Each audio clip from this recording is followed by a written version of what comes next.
Hola, ¿qué tal? Mi nombre es Natalia, estoy estudiando profesorado de lengua y literatura y elegí esta selección de poemas para compartirla con ustedes y contarles un poquito a quién elegí, porque generalmente en la escuela a nosotros nos hacen leer cosas que por ahí no son tan interesantes porque no sabemos quién es su autor, de dónde viene, qué vida tuvo. Yo elegí a Alfonsina porque creo que cuando les cuento un poquito de su vida y analicemos un poquito algún poema, van a ver que se van a enamorar tanto como yo me enamoré de ella y de su obra. Esta es una selección y prólogo, no sé si se me vean, se la ve a Alfonsina muy concentrada en una lectura, ¿sí? Es una selección que hizo Diana Bellesi. ¿Por qué elegí esta?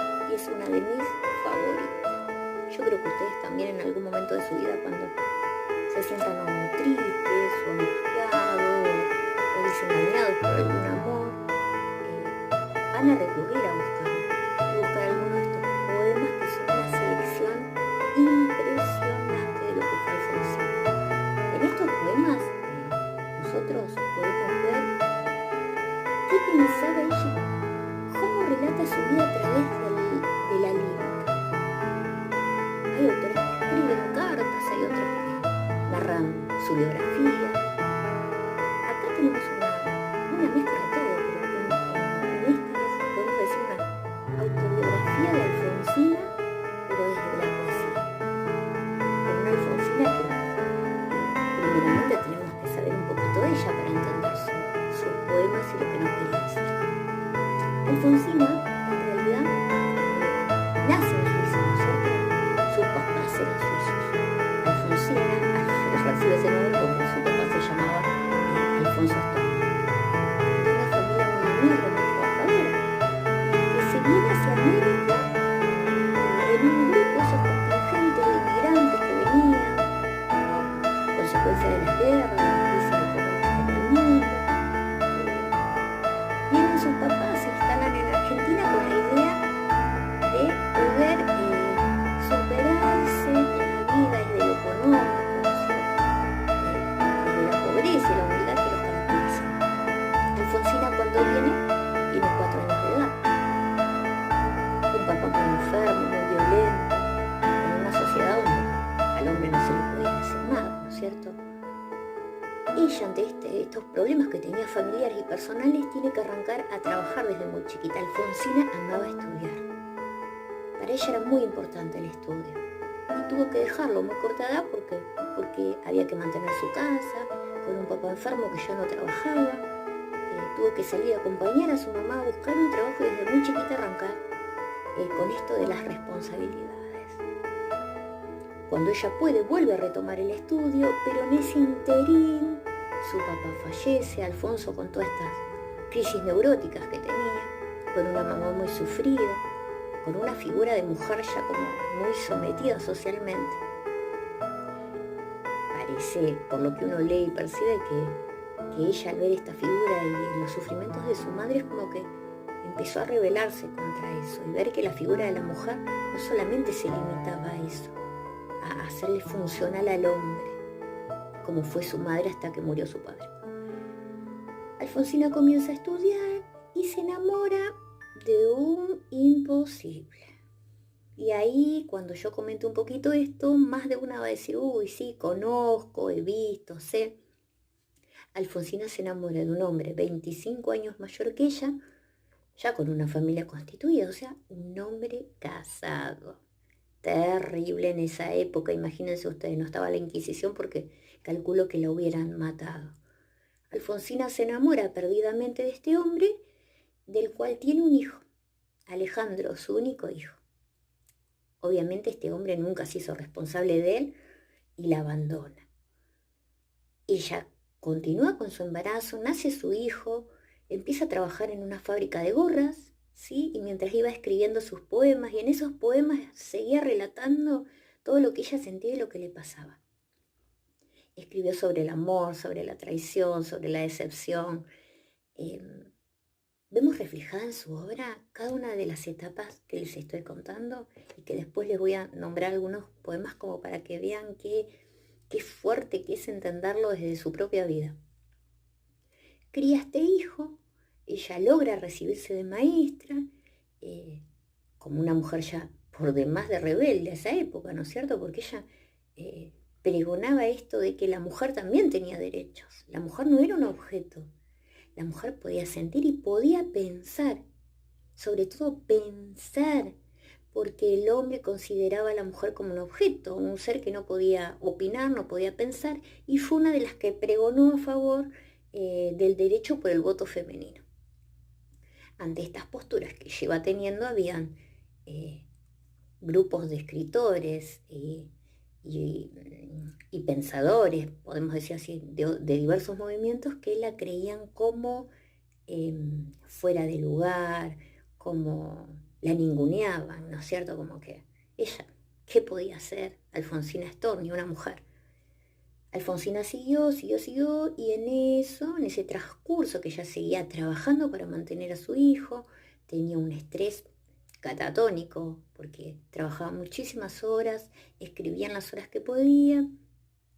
A causa de un estrés muy grande, el médico decide darle como un periodo de descanso, ¿no es cierto?, para calmar todos esos desórdenes que tenía y que la caracterizaban porque era bastante histérica, con un carácter bastante fuerte, producto de tanta responsabilidad que desde muy chiquitita cargó.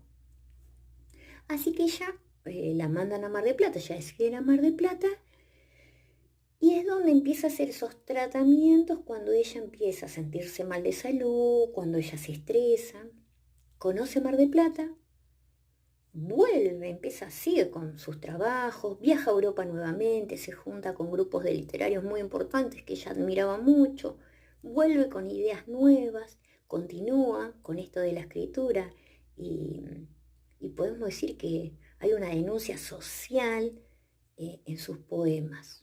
Generalmente lo veíamos en la narrativa, por ahí no en la lírica.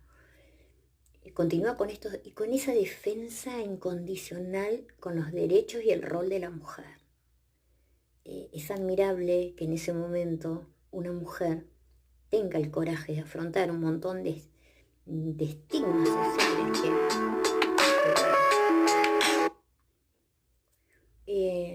no obstante esto también, ya muy joven ella, se le detecta un cáncer de mama y sumada a esta situación de salud tan grave, ella empieza un tratamiento, pierde su mama y era algo que ella empieza a lidiar con el dolor.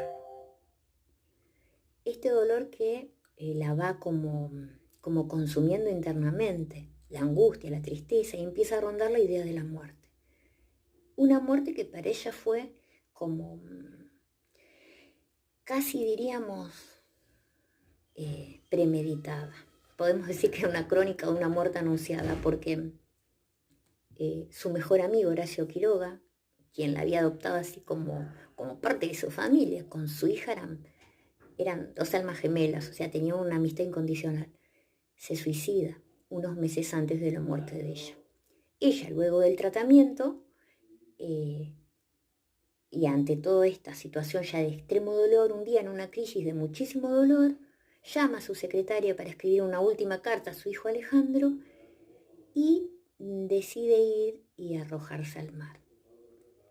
Es tremenda la historia de ella y acá yo quiero recomendarles algunos poemas donde ahora con esto que yo les fui contando un poquito, se ven como subdivididos en capítulos que reflejan cada una de las etapas que atravesó Alfonsina en su vida. El poema Rebeldía, por ejemplo, es uno de donde podemos ver ella y la postura que tiene de crítica contra el sistema, contra las normas, contra las reglas, ¿sí? Después hay uno muy hermoso que habla sobre Tú me quieres blanca. Eso es magnífico, es realmente, no sé cómo decirle yo porque la amo. Ahí se refleja el rol de la mujer con esto de que tenía que ser casta, pura, esa figura de mujer como angelical, ¿no es cierto? con la figura que ella había roto por haber tenido ese hijo de soltera y que le costó ser señalada socialmente por muchísimo tiempo. Después tenemos hombre pequeñito que es donde se refleja bien la figura que hace del hombre, ¿no es cierto? Como denigrándolo, como que las tienen atrapadas a las mujeres. Y que bueno, cuando uno lo lee entiende, en las metáforas de ella quiere salir de su jaula. Metafóricamente hablando sería Alfonsina, o las mujeres serían los pajaritos y los hombres los que la tienen encarceladas en una jaula. Y por último, quiero compartir, a ver, yo lo había marcado por acá, el de Puente, no es Elena, era el de la muerte que teníamos frente al mar, por ejemplo, que es uno de los últimos que ella escribe cuando ya le empieza a rondar la idea de la muerte, ¿no es cierto? Fíjense cómo en cada poema que les fui diciendo de una etapa diferente de su vida se reflejaba una situación social y una situación interna de ella y ideas que rondaban en su cabeza y que muchas veces la atormentaban. Bueno, espero que lo lean, ¿sí? Acuérdense, esta es mi Storni. Esta es mi Storni, pero yo también quiero compartirlas con ustedes y sé que no se van a arrepentir y les va a encantar. Espero que les guste y bueno, ojalá que hayan muchas Storni más a lo largo de la historia.